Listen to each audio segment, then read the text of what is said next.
సొంత సబ్స్క్రైబర్స్ లేరు తెలుసా నాకు. సొంత సబ్స్క్రైబర్స్ ఎక్కడున్నారు నాకు? నా సబ్స్క్రైబర్స్ అనుకోని సబ్స్క్రైబర్స్ ఇంటికి పరిగెట్టుకుని వెళ్ళిపోయే స్వేచ్ఛ ఉందా నాకు? Hello everyone.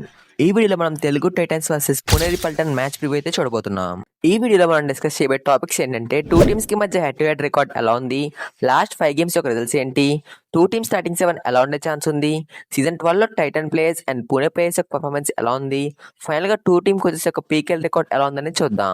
Titans team top 4 లో ఉండాలంటే ఎన్ని మ్యాచెస్ కావాలన్నది క్లియర్ గా డిస్కస్ చేశాను. సో వీడియో అయితే మిస్ అవ్వకండి.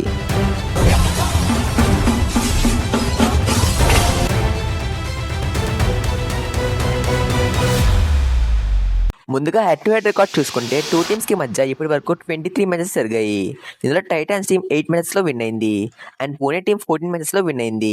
ఒక మ్యాచ్ టైగా ముగిసింది.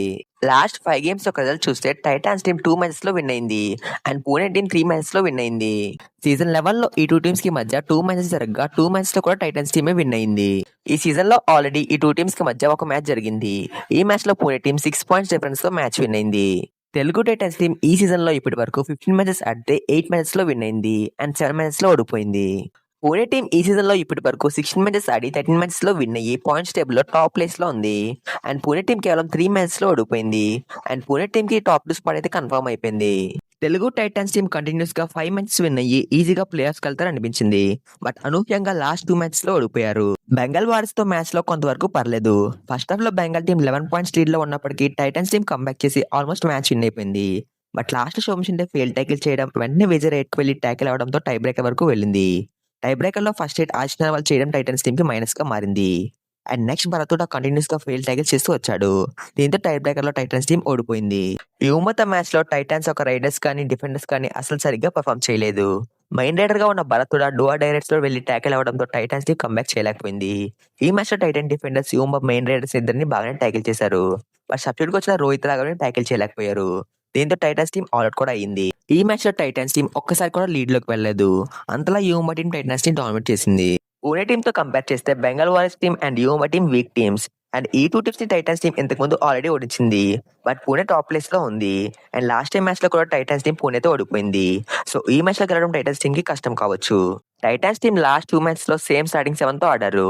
యువమత మ్యాచ్ లో సబ్స్టిట్యూట్ గా ప్రఫుల్ జవారే అండ్ జయభగవాన్ వచ్చినప్పటికీ యూస్ లేదు. సో ఈ మ్యాచ్ లో కూడా సేమ్ స్టార్టింగ్ 7 తో వచ్చే ఛాన్స్ ఉంది. పుణే టీమ్ లాస్ట్ మ్యాచ్ లో స్టార్టింగ్ 7 లో ఒక చేంజ్ చేశారు. గుర్దీప్ ప్లేస్ లో వైభవ్ అనే ప్లేయర్ స్టార్టింగ్ 7 లోకి వచ్చాడు అండ్ తను హైపై స్కోర్ చేశాడు. సో టైటన్స్ తో మ్యాచ్ లో కూడా సేమ్ స్టార్టింగ్ 7 తో వచ్చే ఛాన్స్ ఉంది. పుణే టీం అయితే అపోనెంట్స్ ని కంప్లీట్ గా డామినేట్ చేసి విన్ అవుతుంది. రీసెంట్ మ్యాచెస్ లో ఓన్లీ ఢిల్లీతో మ్యాచ్ లో టై అయింది. మిగతా అన్ని మ్యాచ్ లో మినిమం 10 పాయింట్స్ డిఫరెన్స్ తో మ్యాచ్ విన్ అయ్యారు. పుణే టీం కి మెయిన్ రైడర్ గా ఆదిత్య షిండే ఉన్నాడు. బట్ తన లాస్ట్ 3 మ్యాచ్ లో ఎక్కువ పాయింట్స్ స్కోర్ చేయలేదు. ఈ టైంలో వైస్ కెప్టెన్ అయిన పంకజ్ మోహితే మంచిగా పాయింట్స్ స్కోర్ చేశాడు. లాస్ట్ 3 మ్యాచ్ లో పుణే టీం కి పంకజ్ మోహితే టాప్ రైడర్ గా ఉన్నాడు. ఇంట్రెస్టింగ్ విషయం ఏంటంటే, లాస్ట్ 3 మ్యాచ్ లో పుణే టీం నుండి ఒక్క ప్లేయర్ కూడా సూపర్ 10 స్కోర్ చేయలేదు. బట్ స్టిల్ పుణే టీం అయితే మ్యాచ్ విన్ అవుతూ వచ్చారు. పుణే టీం అయితే కంటిన్యూస్ గా 7 మ్యాచెస్ విన్ అయ్యి ఈ మ్యాచ్ లోకి వస్తున్నారు. పుణే మెయిన్ రైడర్ ఆదిత్య షిండే ఈ సీజన్ లో ఇప్పటి వరకు 15 మ్యాచెస్ ఆడి 118 రైట్ పాయింట్స్ స్కోర్ చేశాడు.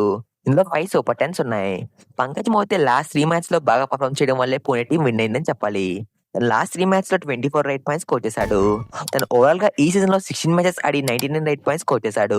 ఇందులో 3 సూపర్ 10s ఉన్నాయి. అస్లాం ఇనామ్దార్ కెప్టెన్ గా టీం ని బాగా లీడ్ చేస్తున్నాడు. తన రైడింగ్ లో అండ్ డిఫెన్స్ లో కూడా పాయింట్స్ స్కోర్ చేస్తున్నాడు. తను ఓవరాల్ గా ఈ సీజన్ లో 14 మ్యాచెస్ ఆడి 54 రైట్ పాయింట్స్ స్కోర్ చేశాడు. ఇందులో కేవలం ఒక సూపర్ 10 మాత్రమే ఉంది. పుణే డిఫెన్స్ లో చూసుకుంటే రైట్ కార్నర్ లో ఉన్న గౌరవ్ ఖత్రి ఎక్సలెంట్ గా పర్ఫామ్ చేస్తున్నాడు. ఆల్మోస్ట్ 10 మ్యాచ్ లో పాయింట్స్ స్కోర్ చేస్తున్నాడు. లాస్ట్ మ్యాచ్ లో అయితే ఏకంగా 7 టాకిల్ పాయింట్స్ స్కోర్ చేశాడు. తను ఓవరాల్ గా ఈ సీజన్ లో 16 మ్యాచెస్ ఆడి 50 టాకిల్ పాయింట్స్ స్కోర్ చేశాడు. ఇందులో 5 హైఫైస్ ఉన్నాయి అండ్ ఈ సీజన్ లో తను టాప్ 2 డిఫెండర్ గా ఉన్నాడు. లెఫ్ట్ కార్నర్ లో ఉన్న విశాల్ భరద్వాజ్ కూడా బాగా పర్ఫామ్ చేస్తున్నాడు. తను 16 మ్యాచెస్ ఆడి 34 టాకిల్ పాయింట్స్ స్కోర్ చేశాడు. ఇందులో 2 హైఫైస్ ఉన్నాయి. కవర్ డిఫెండర్ అయిన గుర్దీప్ లాస్ట్ మ్యాచ్ లో ఆడలేదు. బట్ తను ముందు మ్యాచ్ లో బాగా పర్ఫామ్ చేశాడు. రీసెంట్ గా తమిళ తెల్వస్ తో మ్యాచ్ లో హైఫై స్కోర్ చేశాడు. తను ఓవరాల్ గా ఈ సీజన్ లో 15 మ్యాచెస్ ఆడి 37 టాకిల్ పాయింట్స్ స్కోర్ చేశాడు.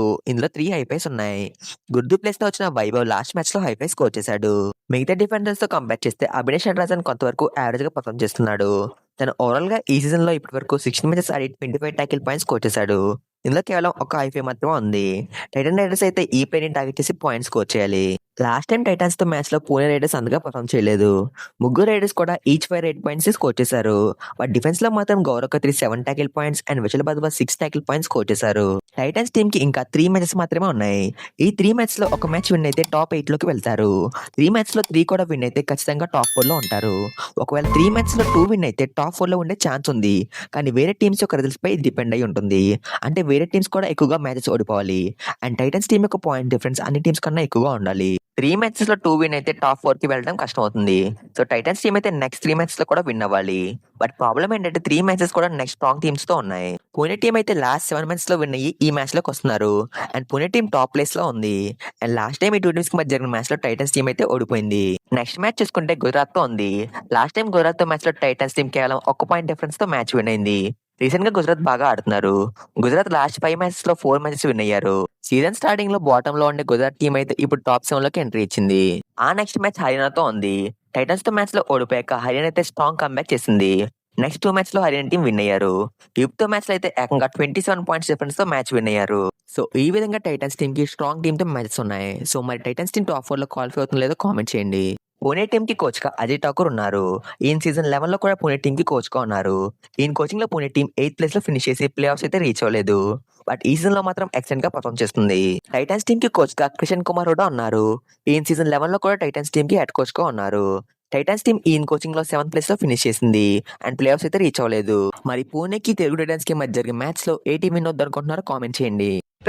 సబ్స్క్రైబ్ లైక్ చేయుతా. సొంత సబ్స్క్రైబర్స్ లేరు తెలుసా నాకు. ఉంటే నా ఛానల్ కొంటారు లేదా యూట్యూబ్ కొంటారు. సొంత సబ్స్క్రైబర్స్ ఎక్కడ ఉన్నారు నాకు. నా సబ్స్క్రైబర్స్ అనుకుని సబ్స్క్రైబర్స్ ఇంటికి పరిగెట్టుకుని వెళ్ళిపోయి స్వేచ్ఛ ఉందా నాకు. నా సబ్స్క్రైబర్స్ అయితే నా 2 ఛానల్స్ కి ఒకేలా ఉంటారు కదా. నా ఛానల్ సబ్స్క్రైబర్స్ వాళ్ళు నాదెట్ అవుతుంది. Where are my subscribers, where are my channel belong.